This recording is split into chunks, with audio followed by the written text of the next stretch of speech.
Bonjour, les inégalités qui sont nombreuses en France et dans le monde. Donc, les inégalités. Cette vidéo est une vidéo de vocabulaire à peu près de niveau B2. Voilà, donc vocabulaire plutôt avancé. Et on y va. Donc, je vous conseille de... Bon, je vais lire le texte d'abord. Je vous conseille de le relire après moi, donc de m'écouter une première fois, puis de le relire pour bien le comprendre. Après quoi, je vous expliquerai le vocabulaire qui est souligné. Donc, hommes, femmes, même combat. En France, le salaire des hommes et des femmes n'est pas le même.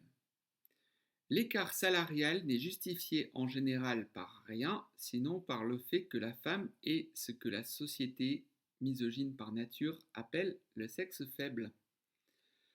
Le machisme est omniprésent dans la sphère professionnelle et pas seulement, et les femmes se heurtent habituellement à un plafond de verre lorsqu'elles veulent obtenir des postes à responsabilité. Parfois, la femme est cantonnée à des tâches mineures quand l'homme occupe une fonction à responsabilité. Il y a très peu de pilotes d'avion femmes, alors que les hôtesses de l'air sont plus courantes que les stewards en général. Traditionnellement, l'homme se doit d'être viril et montre encore aujourd'hui, et malgré les progrès dans les mentalités, qu'il est le chef de la cellule familiale. La femme, elle, est encore trop souvent présentée comme un pur objet de désir. Elle est une femme objet. Donc vous pouvez mettre sur pause et relire ce texte. Explication du vocabulaire. Écart salarial, c'est la différence entre les salaires. Donc effectivement, en France, je crois que l'écart salarial entre les hommes et les femmes est d'à peu près 20%, ce qui est énorme. Misogyne. Alors, une personne misogyne est une personne qui n'aime pas les femmes. Voilà, donc c'est une sorte de racisme anti-femme. Le sexe faible, c'est le terme qui est traditionnellement utilisé pour parler des femmes. Le sexe fort étant l'homme et le sexe faible, la femme. Le machisme. Alors, le machisme, ça ressemble un peu à la misogynie. Le machisme, c'est considérer que l'homme, un macho, l'homme est fort et il est supérieur à la femme. Le plafond de verre. Le plafond de verre, alors on en parle pour les femmes, mais on peut en parler pour certaines communautés aussi. Il y a un moment dans la hiérarchie professionnelle où vous ne pouvez plus avancer, c'est ce qu'on appelle un plafond de verre. Vous touchez une sorte de plafond pour des raisons qui ne sont pas toujours professionnelles. Ça peut être parce que vous êtes une femme ou parce que vous êtes d'une minorité ou une personne de couleur. Cantonné à des tâches mineures, ça veut dire qu'on leur réserve des tâches qui ne sont pas à grande responsabilité. Le mot viril signifie qu'il y a des attributs d'homme. Donc un homme viril, dans l'inconscient collectif, c'est un homme qui a de grands muscles, des poils sur le torse et peut-être une grosse moustache, je ne sais pas. Donc viril. Et une femme objet, c'est une femme qui est considérée uniquement pour son physique. On trouve des femmes objets, par exemple, dans la publicité, beaucoup. On peut répéter ce vocabulaire ensemble. Donc écart salarial, misogyne, le sexe faible, le machisme, le plafond de verre,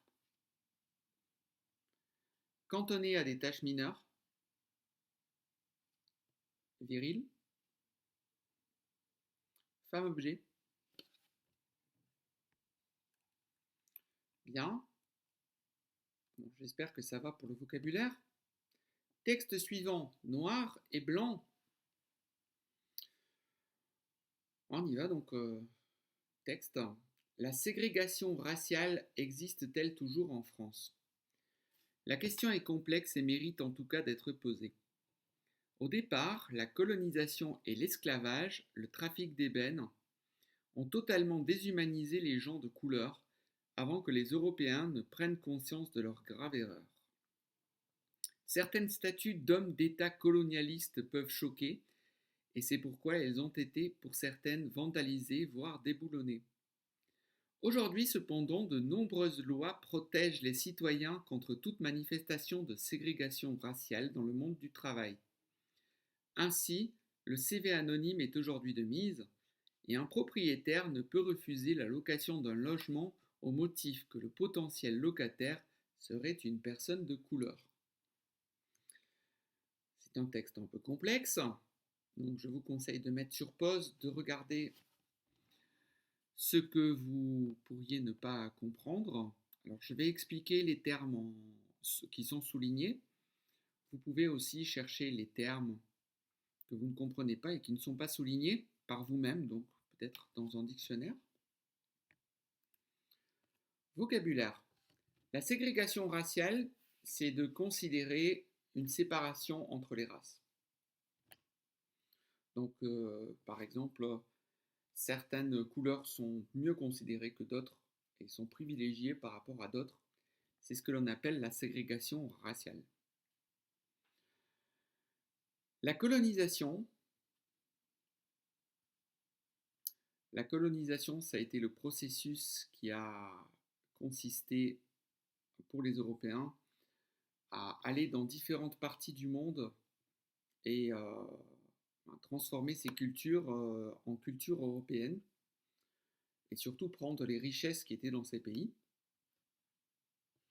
L'esclavage, alors l'esclavage, c'est de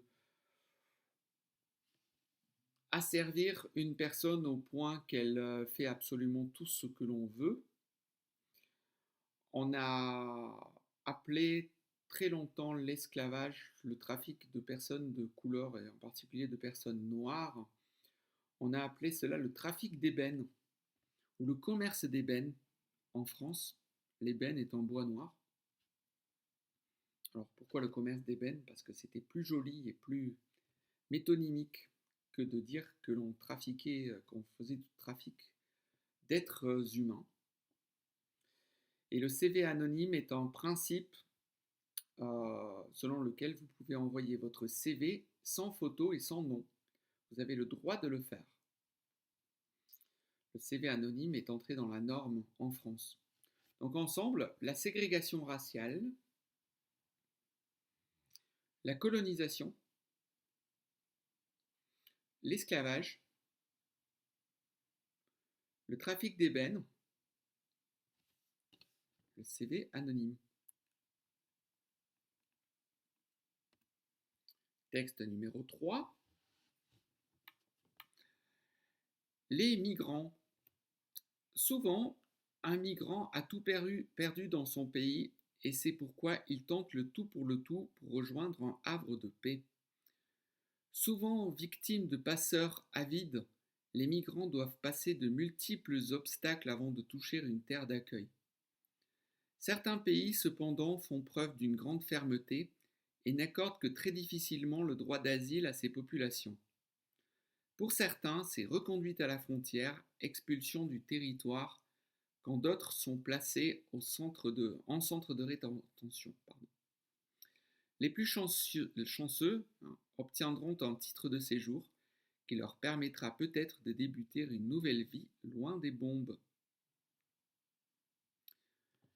Bien, donc vocabulaire.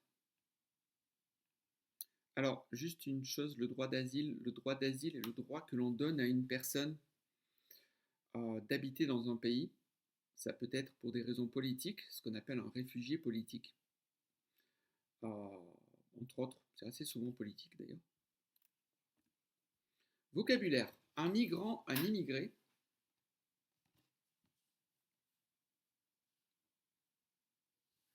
Alors pour les anglophones qui pourraient m'écouter, le mot immigrant n'existe pas en français. À un migrant, c'est une personne qui arrive dans un pays et qui compte aller dans un autre pays. Donc, il n'est pas installé, il vient d'arriver, il essaie de s'installer, ou alors il ne fait que passer. C'est la différence avec un immigré, qui est une personne qui s'est installée dans le pays. Donc, il est en travail ou non, mais en tout cas, il vit dans le pays dans lequel il a immigré. C'est une question de point de vue, mais quand on parle d'une personne qui s'est installée dans un pays étranger, on va dire un émigré. Voilà, donc ensemble, un migrant, un immigré, bien, un passeur. Donc un passeur, c'est une personne qui reçoit de l'argent pour faire entrer, en général illégalement, des migrants dans un pays. La reconduite à la frontière, donc, bon, je pense que le terme est assez explicite en lui-même. La reconduite à la frontière, c'est le fait de prendre quelqu'un et de le ramener à la frontière pour le faire sortir du pays. Expulsion du territoire, c'est un peu la même idée. Alors, expulsion du territoire, ça peut être aussi affréter un avion pour renvoyer chez eux des migrants ou des personnes en situation irrégulière. Un centre de rétention. Un centre de rétention est un endroit où les gens qui arrivent en situation irrégulière se retrouvent comme dans un camp, comme dans une prison. D'ailleurs, les centres de rétention sont souvent des prisons, euh, avant que l'on décide de leur sort. Euh, alors, un petit mot pour le centre de rétention. En France, dans ce pays développé qu'est la France, il y a aujourd'hui encore des enfants dans des centres de rétention. Ça veut dire que des enfants qui n'ont absolument rien fait de mal dans leur vie, qui ont quelquefois suivi leurs parents, qui ne sont responsables de rien, se retrouvent en prison.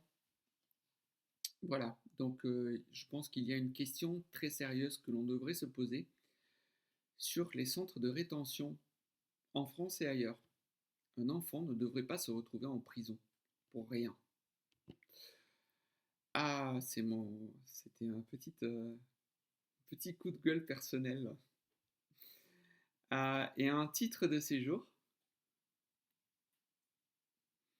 Un titre de séjour, c'est le fait d'avoir un papier qui permet à un migrant de rester sur un territoire.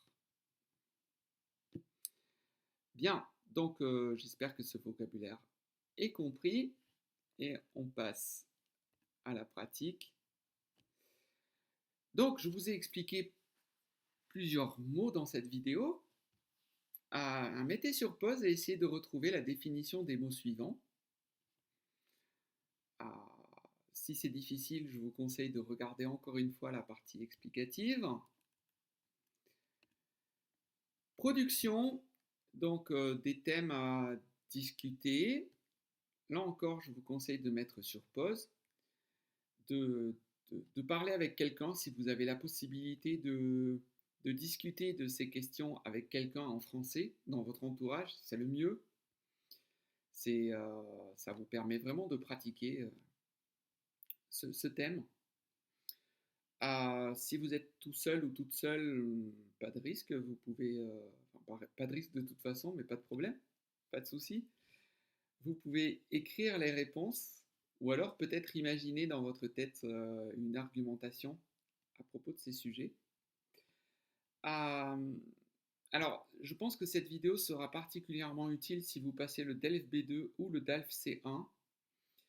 Parce que là, déjà dans les textes, vous avez une idée d'argumentation possible, du vocabulaire à utiliser et aussi ici des sujets à développer pour vous familiariser avec ce sujet sur les inégalités. Donc je pense que si vous passez le DELF B2, cette vidéo sera très utile. Il me reste à vous souhaiter bonne chance avec le français, avec votre apprentissage du français. Et on se retrouve donc sur YouTube, Instagram, Facebook ou Contactier. Je vous souhaite bonne chance et à très bientôt. Au revoir.